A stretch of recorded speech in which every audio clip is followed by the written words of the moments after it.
A reading from the Gospel of John, verse 53 through chapter 8, verses 1 through 11. They went each to his own house, but Jesus went to the Mountain of Olives. Early in the morning, he came again to the temple.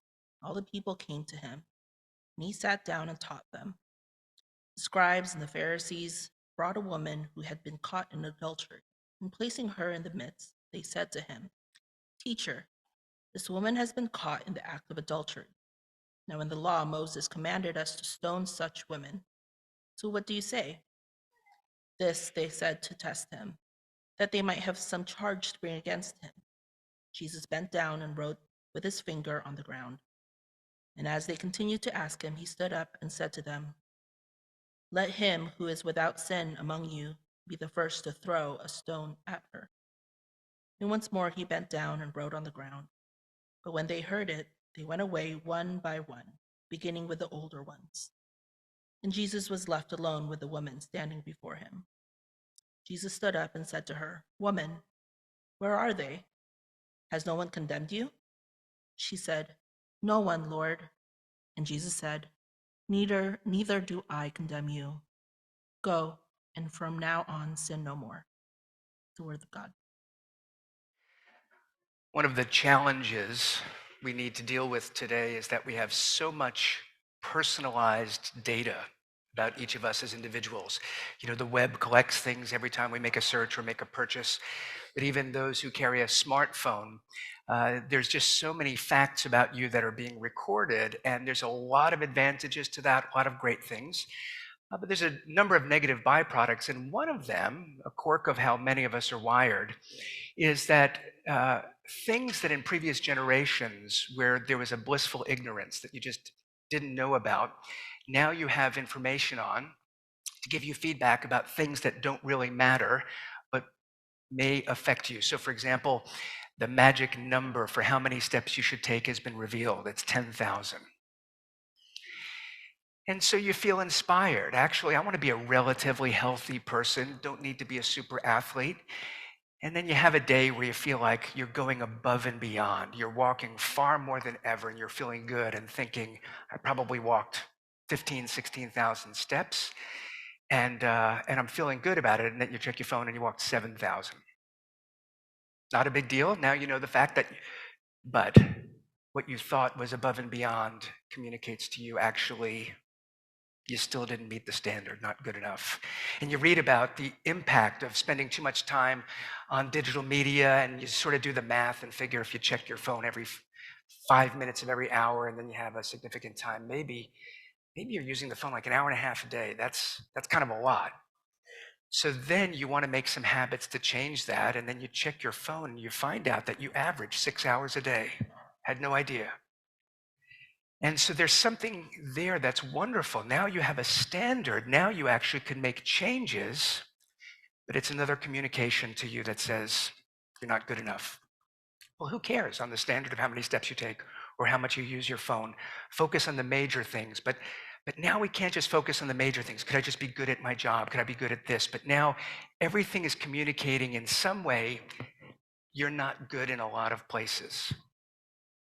I'm not that old, but I grew up in a period where I didn't realize a lot of the places I was not good, and there was something freeing about that. Certain things don't matter. Now I'm aware in a lot of things that don't matter, I'm not good enough. And I should have the maturity to say, well, it doesn't matter. But you get into a certain mindset where you're starting to feel not good enough, and something dumb like 7,000 steps just is another data point to say, yeah, you're not. And so this mindset of condemnation that some of us have, that we feel stuck in, that objective data, not even valuable, somehow the world is starting to communicate to you, you don't belong, you're not good enough, it's hopeless. And so it doesn't matter about 10,000 steps, or it doesn't matter about phone usage, but at work where you're struggling to be good, these are just data points to remind you you're not good at anything, and therefore you're probably fooling yourself if you think you're good at what you do where it matters. It's a problematic trap. It's a way of thinking, but many of us are vulnerable to that. Now, when you read about the law in the Bible, and especially the New Testament, It's an interesting thing because the New Testament does not speak negatively about the law of Moses. So the first 5 books are called the law, Torah. It reveals God, what he has done, and his particular commands for the nation, Israel. The New Testament does not say that the law is problematic. Rather, it's righteous. It's a good revelation. It doesn't have a problem with Moses or with Jewish people. The New Testament says there's a problem in human beings and that the very law that reveals God in his ways that could give life winds up having a different impact on us. Rather than inspiring us, rather than guiding us, rather than just restraining us, it somehow communicates condemnation to us. And Jesus is entering a time period where they're wanting to find out, who is this man in relation to the law? How does he handle it? How does he teach? Very valuable, very legitimate. But we're looking at a story where they're coming to him with a question about how he would apply the law. A woman caught in adultery.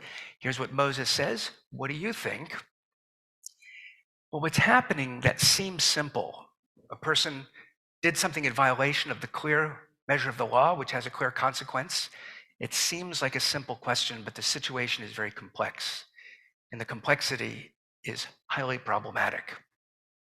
So here's a situation where the law is being used, but it's in some ways being misused. And this is the very thing that Jesus is trying to get at. And John is highlighting for us in the gospel that Jesus has come into the world to give life.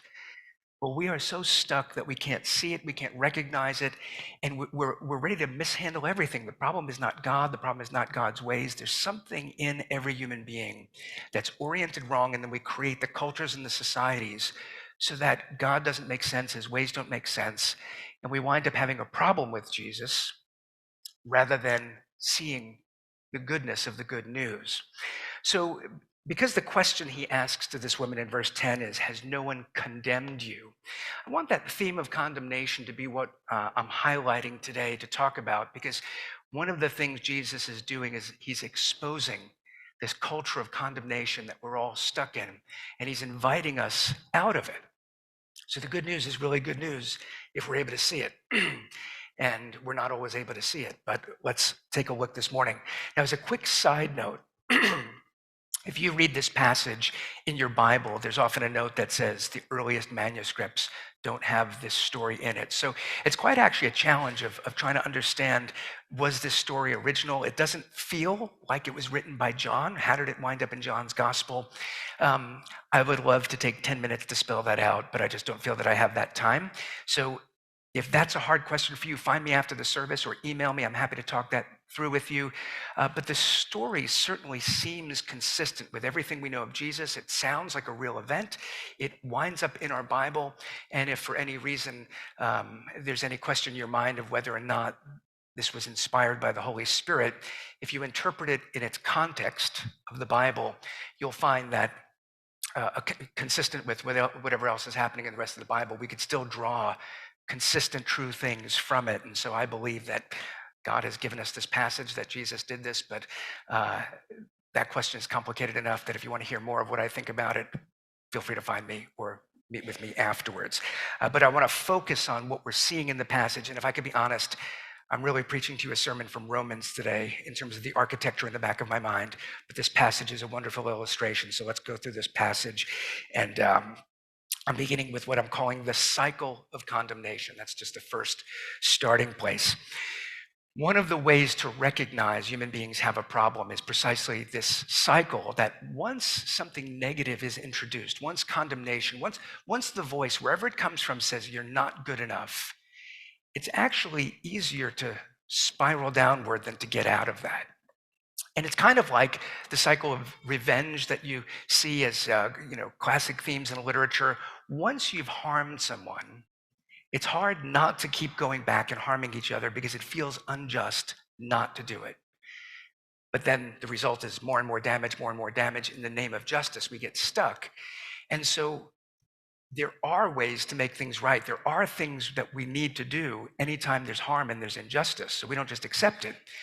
But we always need to accept a certain messiness, that things never resolve completely, that to bring peace, something unfair in our world often remains. That's not good. We don't love it. We don't aim for that. But the alternative is the cycle of vengeance.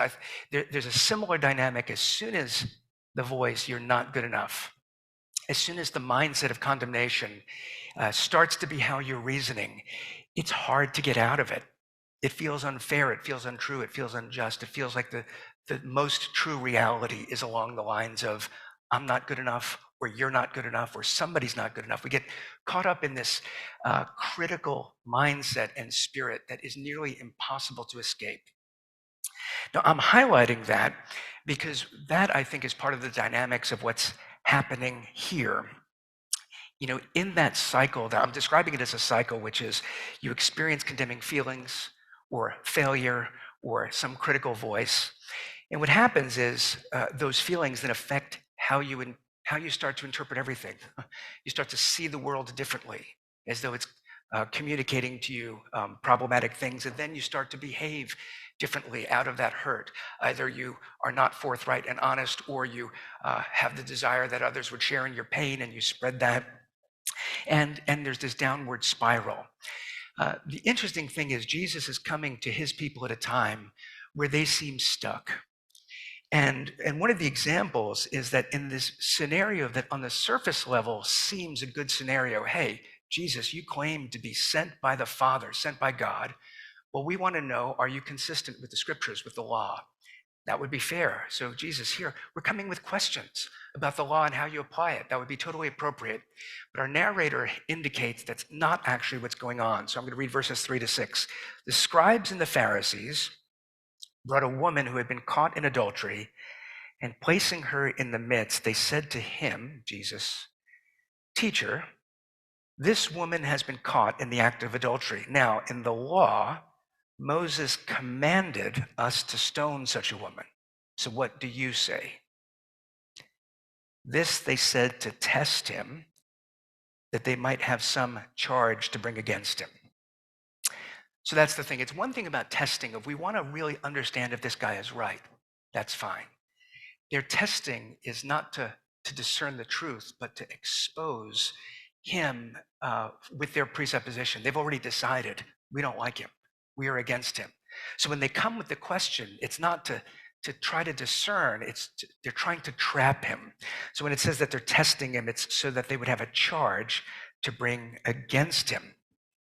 And so in John 7, verse 19, a passage we looked at a couple of weeks ago, Jesus says to the scribes and the Pharisees, he says, none of you keeps the law, which seems like a preposterous statement when they're so careful to spell out the details of the law and to do it and to hold others accountable to it. But Jesus is saying, yeah, in an external way, you're keeping all sorts of rules, but you're misapplying or you're misusing the law. And here's an example. The law that's meant to bring life, you're coming not to evaluate me against it, but to use it in order to condemn me. You're taking hold of the law and using it for your purposes to condemn. None of you are keeping the law. That's not what Moses is aiming at. The law is not going to give life if that's how you're handling it. And so they're trying to trap him with this issue that seems clear, but you could probably already get an indication of this is not clear. There's already some suspicious elements of how this story is unfolding. But so, for example, in their wanting to trap him, one possible way that this could go wrong is Jesus has been walking around announcing good news, life, forgiveness. And now, is Jesus one of these people that's so loose that he's going to say, actually, it doesn't matter what somebody did. Moses was a little bit too strict and harsh. If they could get Jesus to say that, then people will know this guy cannot be sent of God because you wouldn't contradict Moses. But there are other layers here because it's kind of like there's another passage where they come and they ask Jesus, is it appropriate for us to be paying taxes to Caesar? And it's one of these, there's no right answer for that because if he says, yes, you should, sort of in the nationalism of his day, they would have said, he's not here to lead the people of Israel. He's a sympathizer with the Roman occupiers. But if he would have said, absolutely do not pay taxes, they could go to Rome and be like, look, here's a guy that's turning the people against you. The goal is to trap him. It's not clear if they had the right under the Roman Empire to execute somebody for breaking the law of Moses. So if Jesus says, Absolutely, you should condemn her. We don't know what they would have done, but one possibility is they would go to Rome and say, Jesus is telling the people of Israel to kill people, to enforce laws not under you. So they set up a scenario so no matter what Jesus says or does, they have some means of opposing him. And this is the problem when you're testing people. It's one thing we need to think critically. That's not the problem. We need to analyze, we need to reason, we need to draw conclusions. But I'm talking about a critical spirit. When you've already decided my goal is to have a certain outcome, and then I'm going to create a scenario that it looks like we're honestly engaging, but we're not. That's a problem. And we do this sometimes in ways that we don't think are harmful or we don't intend as harmful. Like when we test people, that in our insecurity, we're watching, if I do this, what will that person do, with the hope that they will prove that they love us? And that's not necessarily manipulative, but if you're putting testing out there, odds are the scenarios will fail. That even if you or the person past that situation, if that's how you're relating, the relationship will likely fail. If you're constantly not being straightforward, but setting someone up to see what they would do, if it validates what you are hoping will happen, there's so much that could go wrong that just doesn't lead to relational health. But the deeper problem is when we have actually that secret desire to test somebody with the hope that they'll fail. There's the argument we want to have that we don't have legitimate grounds for, so we need to create the context so that the argument could happen. And then what happens is you're never really talking about the actual thing. We're not owning what the issues are, and we're perpetuating confusion so that argument, which could lead to a resolution. If there's a problem, let's be straightforward, let's be clear, we could be passionate. We're not against conflict, we're not against disagreement, we're for truth, we're for reconciliation. The problem is when we set up these false terms, here's what we're talking about, and we're using the language of being just and truthful and giving evidence that we're right. But the goal from the outset is, I want to be right, and I want to prove you wrong, and I want you to feel humiliation, and I'm feeling something that's negative, and I want you to feel it. That undermines relational health. And so besides damaging the relationships that we're in, it damages us. You can't exist that way and then have some good and bad relationships. If you're testing people, if you're constantly provoking, if your goal at the outset is to be critical, you will undermine everything good. You'll just chase it away from you and increase your misery. But we get so stuck that as soon as that feeling is there, that I'm dissatisfied, I'm unhappy, I'm not good enough, it's hard not to perpetuate those patterns. And you could be fighting to do it, but then you have that problematic coworker or that family member who has their issues. And no matter what we're trying to do, we just get stuck in these scenarios where there's no right way to do it. Here they present, here's just a simple question for you, Jesus. And no matter what he does, it seems like they can use against him. That's part of life in this world. It's discouraging. It's a problem, but it shows that when Jesus comes to say in John 3:17, I have not come to condemn you, but to save you. And then John 3:18, he says, but whoever does not believe is already condemned. What he's saying is it's not that God is giving you a pass-fail quiz on one question, will you believe in Jesus or not? He's saying, do you realize that you exist under condemnation? And Jesus is coming to invite you out of that, and he's uniquely calling you to leave it. But if you're responding with your cynicism, saying no thanks, then you're going to find that you're actually stuck in it. Jesus is not coming to condemn you. He's coming to invite you out of condemnation into a different paradigm. That's hopeful for breaking this cycle that we feel stuck in. There is a way forward. And Jesus says, if you trust me, I will lead you in that way. So you don't need to be stuck in a downward spiral. But you're going to need to listen and to follow and to believe in order to get out of it. So I've been talking about this cycle of condemnation that in John, Jesus keeps saying stuff like, you can't even see it. You can't understand it. Unless God's Spirit works, you're stuck. But I'm coming to announce good news.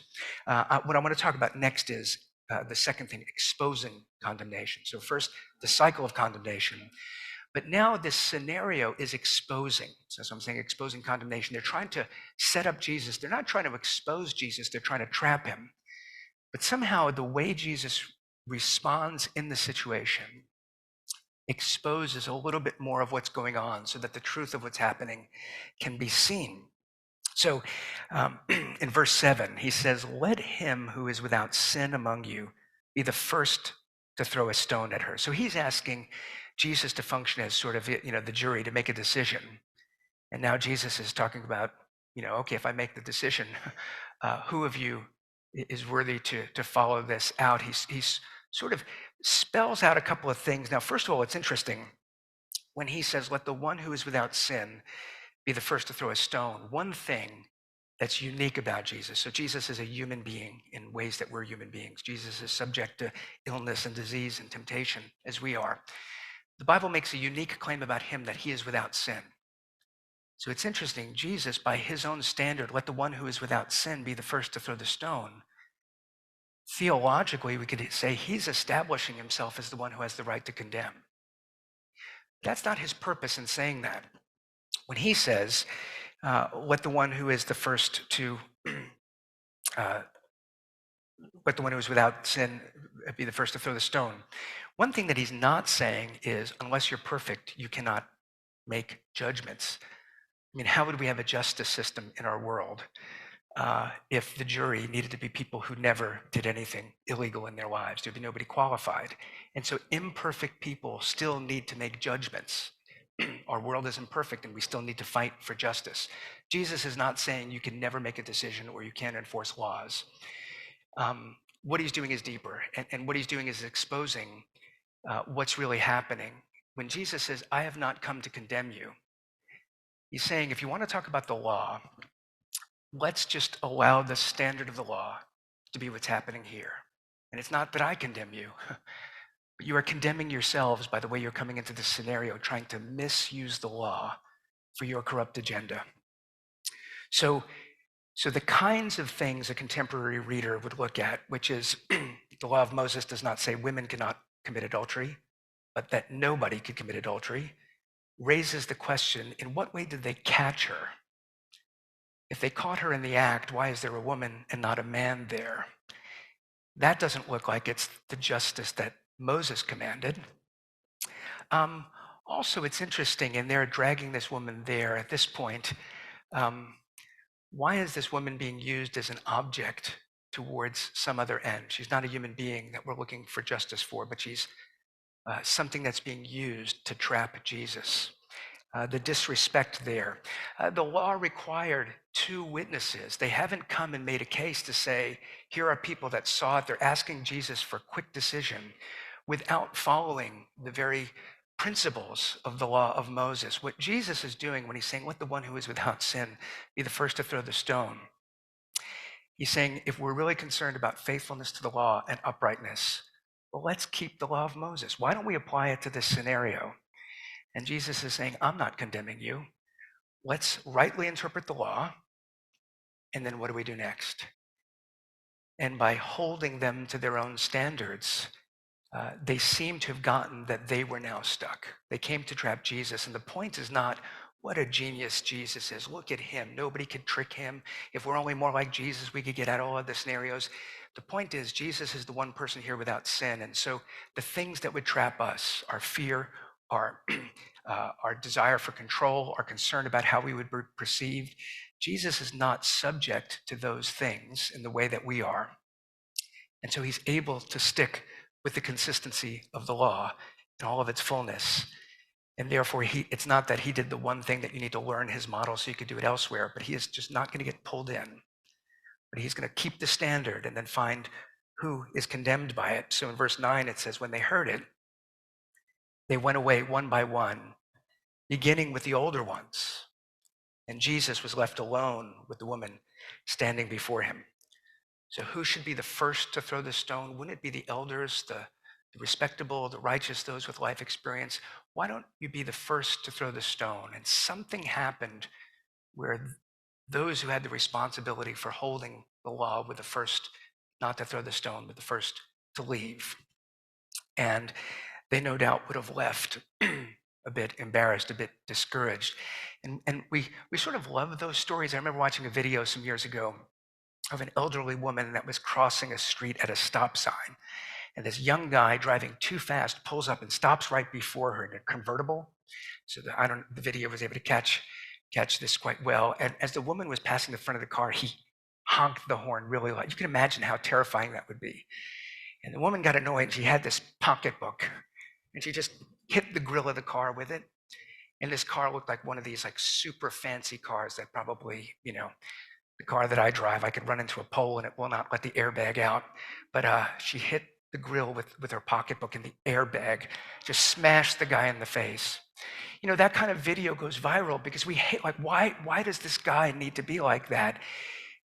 And we want a world in which if that's how you behave, it comes back on you. But Jesus here is not just in the way that that woman she was just frustrated and she responded. And I don't know, maybe she would have, if she was 40 years younger and an MMA fighter, might have pulled the guy out of the car. But, maybe the best resource she had was just to hit with the pocketbook. But that's the kind of thing we want a situation like this where these guys are coming in and we hate it and we want to humiliate them. The interesting thing is that's not what Jesus does. They're coming in with a corrupt power dynamic. Can we trap you? And Jesus' response is, well, let's just look at the truth. If the law is what you hold to, let's allow the law to determine who is condemned. And then they leave. There's this interesting feature here that it's hard to make sense of. Verse 8, once more he bent down and wrote on the ground. And you read this and you think, what on earth what was he writing? Practicing he's trying to solve a math problem. Pythagoras, what was this thing? And so we have no idea what he was writing. It's kind of an interesting question, but whatever answer we have is speculative. And we don't even know why he was writing.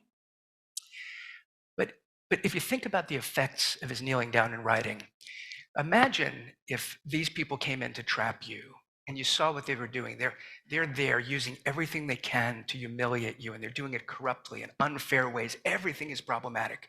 Wouldn't you want to look them in the eye and say, who of you is without sin?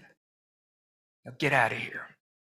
And you're going to stare them down until they leave. That's how our movies play out these scenarios so that we feel relief. Jesus does not come to condemn, but he comes to walk in the truth. And so when he looks down, he gives them the opportunity. He's not staring at them to humiliate them. He's holding them to the truth. They could have stayed and said, actually, teacher, we have more questions. But it's interesting that as he's looking away, they chose to leave. And we don't know what happened. I imagine some of them might have found themselves saying, let's be honest about what we went to do. We sought to trap him, and that was wrong. That could have been part of the conversation. But read the context of John 7 and 8. John is telling us explicitly they're talking about killing Jesus. And the interesting thing about this mindset of condemnation is you came unjustly to set someone up for failure. They didn't take the bait. It's very likely that instead of leaving and saying, he's just holding us to the very law we want to use to condemn him, that they would have left only further angered, further stuck in their condemnation, and advancing their plot to kill Jesus. This is not conspiracy theory. We know how John ends. They do kill Jesus. He speaks the truth, and then he looks down and he stays. They have an opportunity to remain, to interact. He doesn't cast them out. He doesn't humiliate them. But they're so stuck on condemning him that they're unable to see the good news. And yet the woman, who maybe, if it is true that she was caught in adultery, assumed she would not get caught, at this point, she has been humiliated. And another interesting thing about Jesus' choice to kneel down and draw on the ground is it's drawing attention to himself. These corrupt people come and they say, look at her. Now, what will you do? And Jesus does something so people are looking at him. And then they leave. And then he looks and he speaks to this woman. And it's a very different way of existing in this situation. The mechanism for change in the Christian life is not condemnation. So many people read the Bible and they think the message is, you are in trouble and you are going to suffer unless you become religious like us. The message of the Bible is, do you realize how bad the situation is that you can't even recognize goodness? And yet God is so kind that he is going to show you his goodness. And so he looks at the woman, and what does he say to her? It's a question, verse 10. Has no one condemned you? Are the people here that brought you here convinced that they had it right and that you were wrong? Has anyone condemned you? And of course, when Jesus is drawing attention away from her to himself, we know the significance of that theologically in John. which is it's not that Jesus is declaring that condemnation doesn't exist, that it's a myth, that it's a mindset. He's coming to actually deal with condemnation. So why is it that this woman isn't condemned? It's not because she's perfect. Jesus is very clear with his language. But the one without sin, throw the first stone. To the woman, go and sin no more. He's very truthful. He's very explicit. He has the label justly to say there's a deep problem here with us. We're a sinful humanity. And yet the question is, will you be condemned?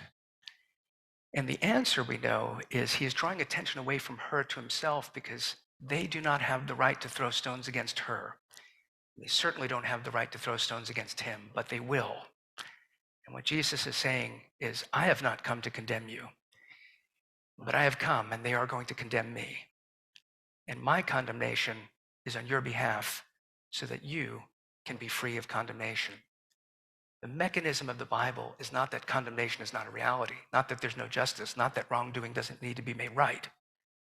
It's that Jesus, who is the only one who can condemn, chooses not to and makes things right by bearing the penalty.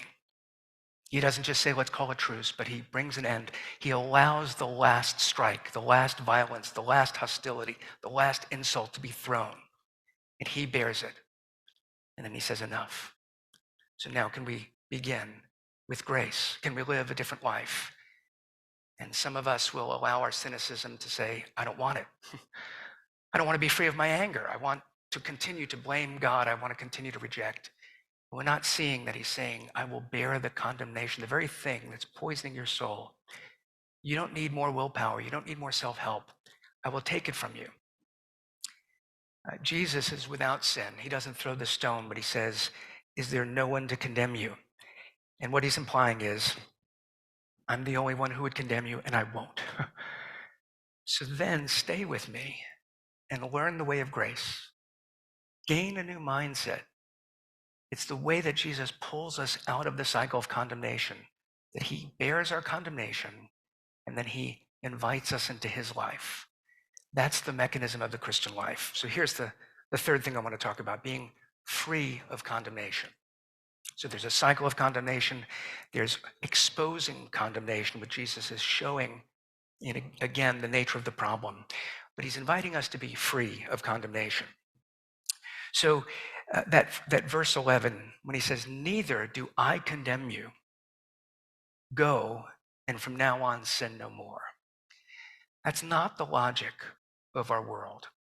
What we would expect if we were to just make up what we think Jesus should do is the phrase would be, go and sin no more, and then I will not condemn you.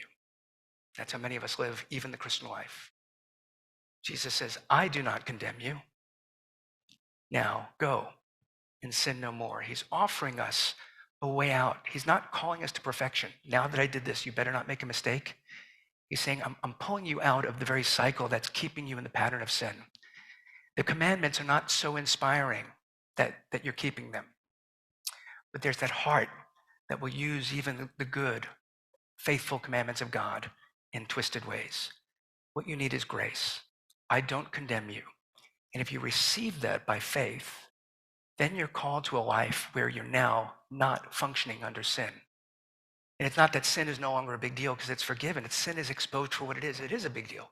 It's destructive. It's destructive to you and everyone around you. You know that, and yet you can't let go of it. Jesus is saying, here's how you let go of it. Take hold of me. I will not condemn you. I will accept you with all of your imperfection, and I will stay with you with your current imperfection.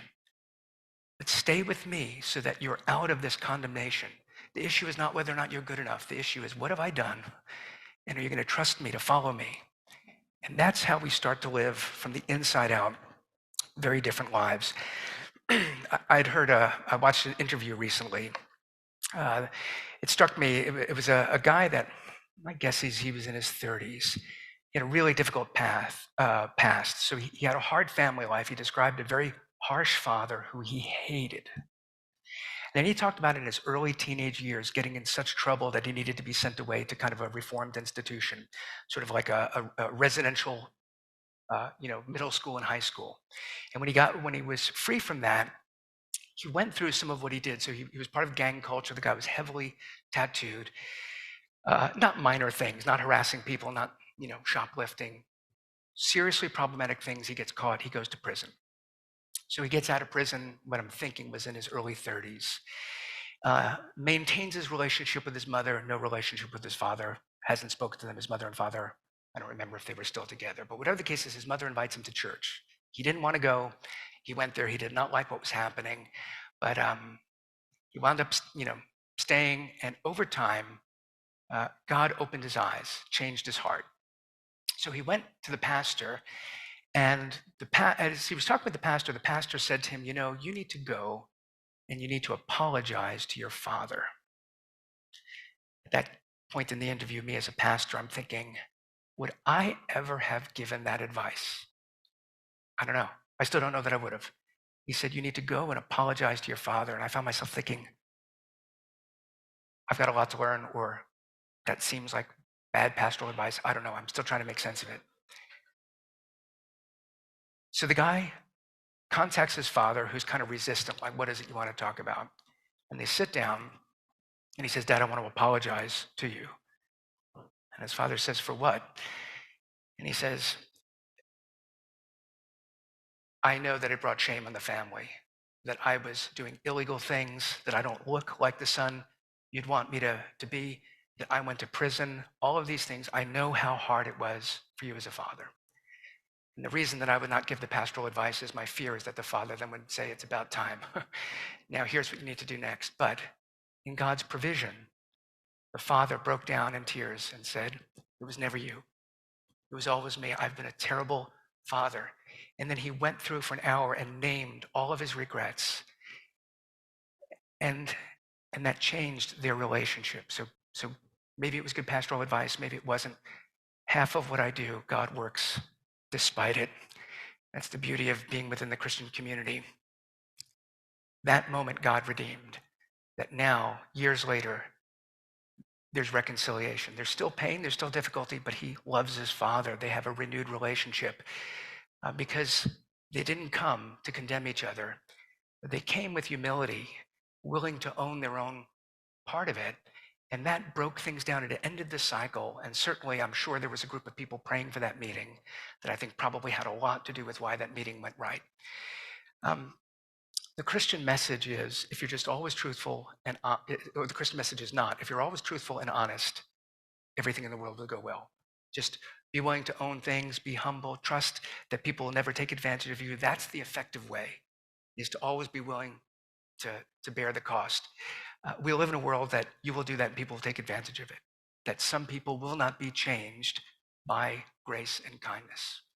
But the reason we're not doing it is pragmatic, is because we are exposed now to the reality that we can either stay stuck in our cynicism, our anger, our fear, and we could use it to try to protect us, or we could recognize that is the most harmful, self-destructive thing we can do, and I'm just going to live in grace, allowing Jesus to be the one who defines who I am, and I'm going to just seek to do the right thing and hope it has a good outcome, and I'm going to go to the one who won't condemn me when everybody else does, despite what I'm trying to do.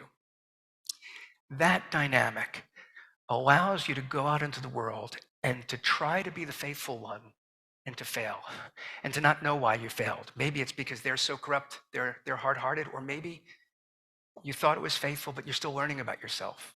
Actually, it wasn't entirely faithful. You had some hidden agenda or you did something wrong. The cycle that otherwise keeps us from learning and growing in that situation is broken when Jesus says, come back. I don't condemn you. Strive to live an upright life, but you're not trying to prove anything to me. You're trying to live the life of grace and go. And if you fail and the world doesn't encourage you or receive you, I'm the only one who can condemn, and I don't condemn you. So return to me and be healed and be renewed and understand that the way of grace is fundamentally the better way to live. So live in that reality. John opens his gospel in chapter 1, verse 17. He says, the law was given through Moses, but grace and truth came through Jesus Christ. It's not a criticism of the law. The law is unable to give us life. because we first need grace, because the law is going to show us the truth that we fall short of its standard. Jesus comes and says, but even if you fall short, and that's Romans 5, even while we were sinners, Christ died for us. It's not once we turned from our sin. It's not once we got our lives together. It was while we were still sinners, Jesus Christ died for us. That's grace and that's truth.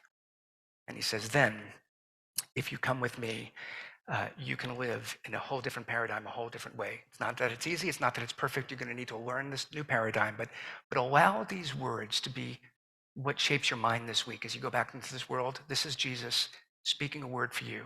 Neither do I condemn you. Now go and sin no more. Try it. Let me pray for us. Our Father, here again, as we gather, we need your grace. We need your truth. We need to understand that despite our imperfections, you are merciful and kind, and you call us to a better way, and you forgive us, and you watch over us, and you protect us. And Lord, we pray for a working of grace so that our eyes would be opened to the love of Christ, that our hearts would not be so hard that we would reject him because we're choosing the way of rejection, but instead that we would choose the way of receiving grace. And Lord, bring it into our lives and help us so that we are free of condemnation and that we could live upright, faithful lives in this world. Watch over us, we pray in Jesus' name. Amen.